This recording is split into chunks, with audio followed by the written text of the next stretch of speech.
Ernakulam കാലടിയിൽ college വിദ്യാർത്ഥിനിയെ മരിച്ച നിലയിൽ കണ്ടെത്തി. കോടനാട് സ്വദേശി അഞ്ജന ബിജുവാണ് മരിച്ചത്. ചെങ്ങൽ പാലത്തിന് താഴെ പുഴക്കരയിലാണ് മൃതദേഹം കണ്ടെത്തിയത്. കൊച്ചിയിൽ നിന്ന് ആര്യ വിനോദ് വിവരങ്ങൾ നൽകും. ആര്യ, എന്താണ് സംഭവിച്ചത് എന്ന കാര്യത്തിൽ വ്യക്തത വന്നിട്ടുണ്ടോ? എന്തെങ്കിലും ദുരൂഹത സംശയിക്കുന്നുണ്ടോ നിലവിൽ?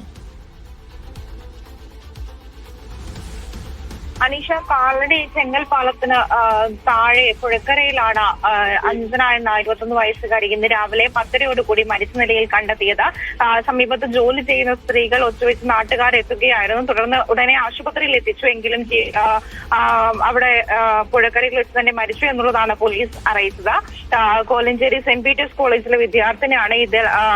ഈ ഒരു പാലം ഇപ്പോൾ ഉപയോഗപ്പെടുന്നില്ല, അത് അടച്ചുപൂട്ടണമെന്ന് ആവശ്യപ്പെട്ട് നാട്ടുകാർ നേരത്തെ തന്നെ പരാതി നൽകിയിരുന്നു. അധികൃതരുടെ ഭാഗത്തു നിന്ന് യാതൊരു നടപടി ഉണ്ടായിട്ടില്ല എന്നുള്ളതാണ് നാട്ടുകാർ അറിയിച്ചത്. തുടർന്ന് ഇനിയിപ്പോൾ അടച്ചില്ലെങ്കിൽ വൻ പ്രതിഷേധത്തിന് തയ്യാറെടുക്കുന്നു നാട്ടുകാർ എന്നുള്ളതാണ്. ഈ ഒരു മരണവുമായി ബന്ധപ്പെട്ട് തുടർ നടപടികൾ പോലീസ് സ്വീകരിച്ചിട്ടുണ്ട്. അതിന്റെ കൂടുതൽ വിവരങ്ങൾ ലഭ്യമല്ല. ശരി, ആര്യാണ് വിവരങ്ങൾ നൽകിയത്.